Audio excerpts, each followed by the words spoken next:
Bonjour, bienvenue sur cette vidéo où je vais vous parler d'Amdeck en faisant un focus sur les 3 erreurs les plus fréquentes que l'on peut croiser sur internet, que ce soit dans des articles, des blogs ou des vidéos.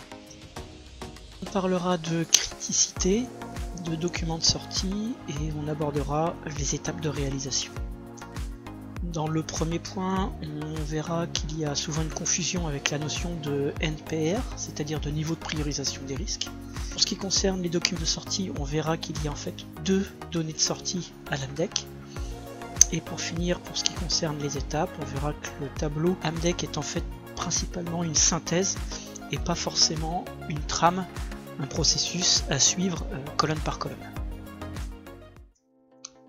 Premier point concernant la criticité et le NPR. On retrouve assez généralement une définition de la criticité étant le produit, la multiplication de la gravité, par l'occurrence par la détection. C'est faux de mon point de vue et je vais vous expliquer pourquoi.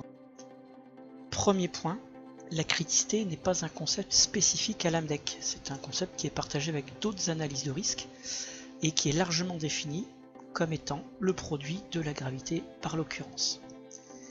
Deuxième point, si l'on regarde à la définition de la criticité que l'on trouve dans l'ANAN 60812 qui traite de l'Amdeck, on retrouve une définition qui est la combinaison de la sévérité d'un effet, donc sa gravité, et de la fréquence de son apparition, donc l'occurrence.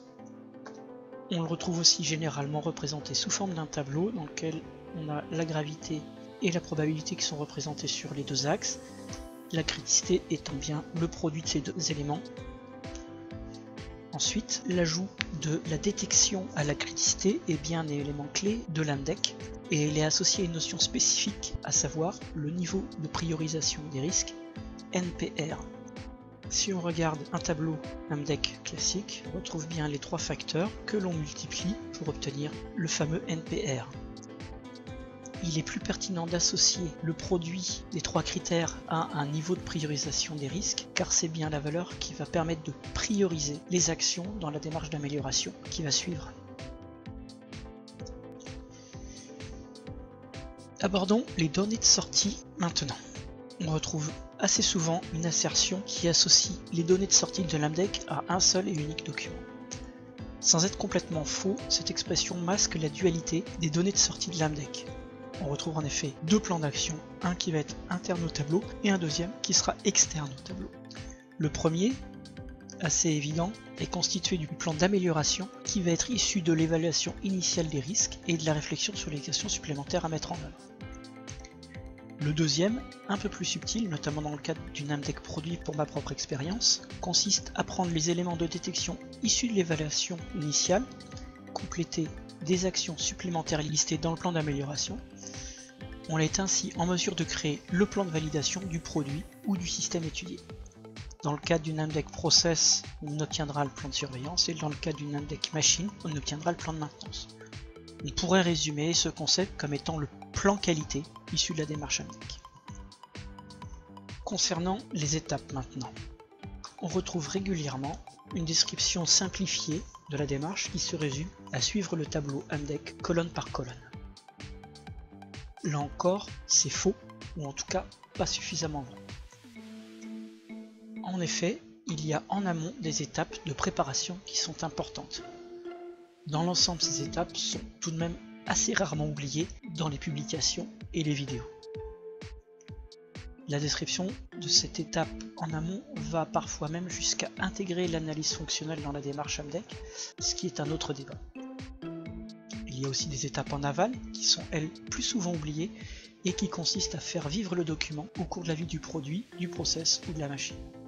La mise en œuvre de cette phase aval est un marqueur fort du niveau de maturité dans l'appropriation de la démarche. La dernière erreur, enfin, que l'on retrouve souvent est de mêler analyse et cotation dans la phase d'évaluation des risques.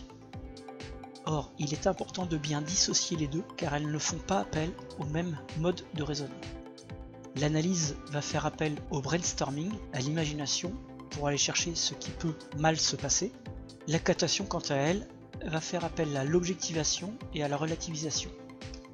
Cette étape est parfois source de débats qui sont à mon sens incompatibles avec la posture nécessaire lors de l'étape d'analyse.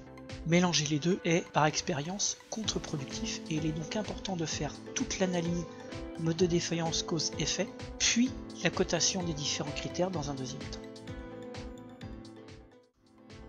En résumé, on retiendra que la criticité est bien la gravité multipliée par l'occurrence, que le niveau de priorisation des risques intègre en plus le facteur de détection ou de non-détection, que les données de sortie sont composées d'un plan d'action qui vise à l'amélioration lors de la mise en place du sujet de l'AMDEC, que ce soit un produit, un process ou une machine, et d'un plan qualité qui va permettre de garantir la qualité du sujet de l'AMDEC via un plan de validation, un plan de surveillance ou un plan de maintenance. Pour finir, on retiendra que le tableau AMDEC est une synthèse et ne résume pas à lui seul l'ensemble de la démarche. Voilà, j'espère que cette vidéo vous aura apporté quelques éclaircissements ou confirmations. Si vous n'êtes pas complètement d'accord, j'espère au moins que ces quelques minutes auront été agréables. Merci et à bientôt peut-être.